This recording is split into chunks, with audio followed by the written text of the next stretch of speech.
20 గ్రామాల్లో మీరు 2 ఇళ్ళు కనుక ఒక హోమ్ స్టే లాగా అదే ఇల్లు బాగా కట్టి, అదే మట్టి బాగా కట్టి కనుక ఇవ్వగలిగితే, ఎవరైనా బయట వాళ్ళు వస్తే ఒక 2 రోజులు ఉంటే మీకు డబ్బు వస్తాయి.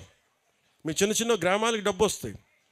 మీరు చుట్టుపక్కల ఏదైనా తీసుకెళ్తే మందు మాకులు మనం కూర్చోబెట్టి ఆయుర్వేదిక్ మొక్కలు వేస్తే దానివల్ల కొంటే డబ్బులు వస్తాయి. ఇప్పుడు నేను ఇందాకెళ్ళి ఒక 1000 రూపాయలు 1500 రూపాయలు పెట్టి ఆ మొక్కలు కొనుక్కున్నాం. సో మనం చాలా చెయ్యొచ్చు. సో మీకు గంజాయి అనేది అది మీకు ఆదాయానికి మార్గం కాకూడదు. నేను యువతకు అదే కోరుకుంటా ఉన్నా. సంపాదించడం చాలా తేలిగ్గా ఉంటుంది, కానీ దాని ద్వారా వచ్చే దుష్ఫలితాలు మటుకు చాలా లోతుగా ఉన్నాయి.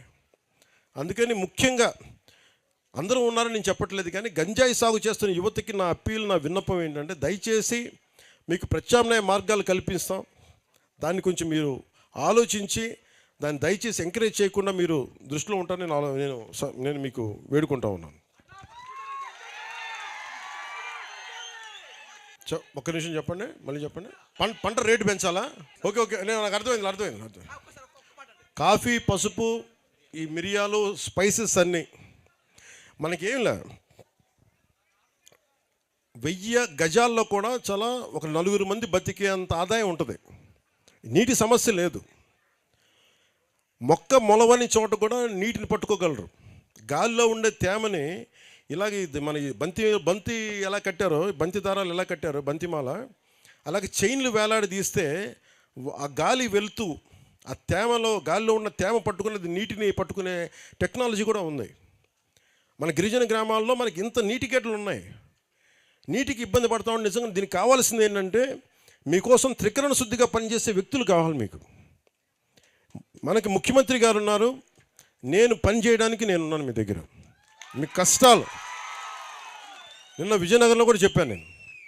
నేను ప్రతి 2 నెలలకి 15 రోజులు మన మన్యం ప్రాంతంలోనే తిరిగి మీకు సాధక బాధలు అన్నీ తెలుసుకొని, ఎందుకంటే మీరు గంజాయిని మీరు వదిలే వరకు నేను మిమ్మల్ని వదలను. మీ జీవితాలు, మన గిరిజన ఆడబిడ్డల జీవితాలు బాగయ్యే వరకు నేను అప్పుడుగా రిటైర్ అవ్వను. మీరు సంతోషంగా ఉండాలి. మీరు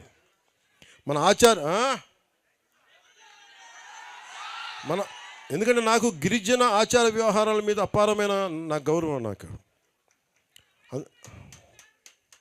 సో మీ అందరికీ నేను మీకోసం పనిచేసే మీ ఇంట్లో వాడు ఒకడు ఉన్నాడు అనుకోండి. ఇక్కడ నేను ఎందుకు నడిచానో కూడా చెప్తా.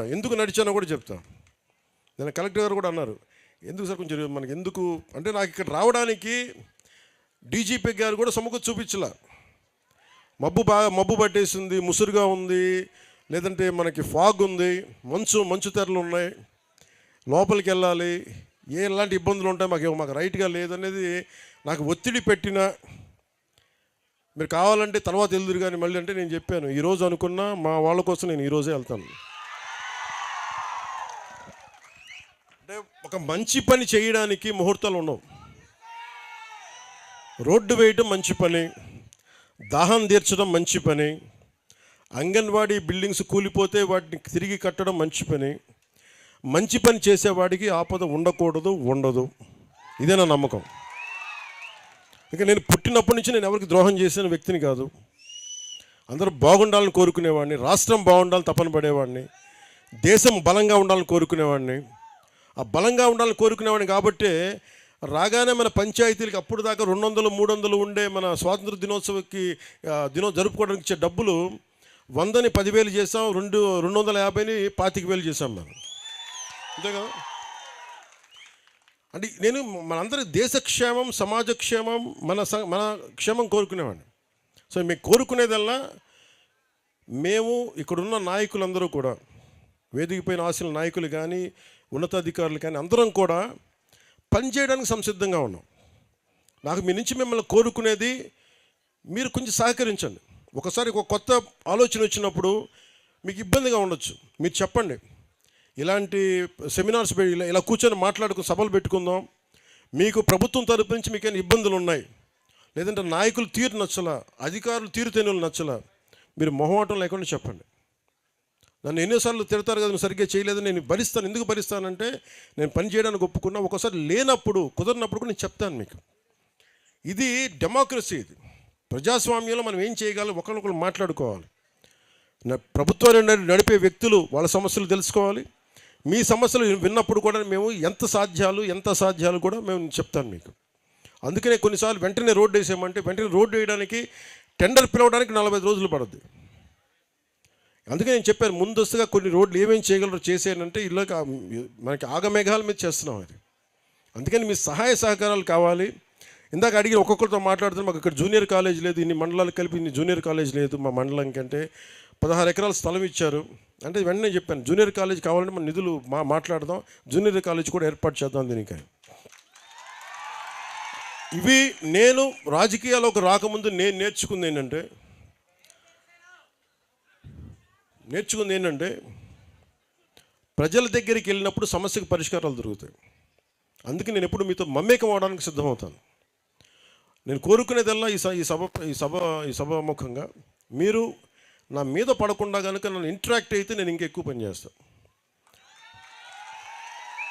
ఎందుకంటే మీరు సినిమాలో చెప్తారు ఓజీ అంటారు, అరుస్తూ ఉంటారు కదా. నా స్వప్నం నా కళ విను, నా స్వప్నం నా కళ నా ఒక్కడి కోసం కాదు, నా ఓజీ కోసం కాదు, సినిమా కోసం నేను ఎప్పుడు కలగనలా. నేను దేశం కోసం కలగన్నా, దేశంలో ఉన్న ప్రజల కోసం కలగాను. ఈ పేరు, ఈ బలం, మీ ప్రేమాభిమానం ఇవన్నీ కలిపి 4 రోడ్లు వేస్తే జన్మధన్యం అనుకున్నాను. ఈరోజు 4 కాదు 29 రోడ్లు వేస్తున్నాను ఒక్క రోజులోనే. ఇంకొక నెలలో సీఎం గారు పాప చంద్రబాబు గారు ఏమనగా ప్లీజ్ దయచేసి మన లేదు వినండి, మన గౌరవ ముఖ్యమంత్రిగా మనం గౌరవిద్దాం. నేను డిప్యూటీ సీఎం గారు నన్ను గౌరవించారు కదా, సంతోషం ప్లీజ్.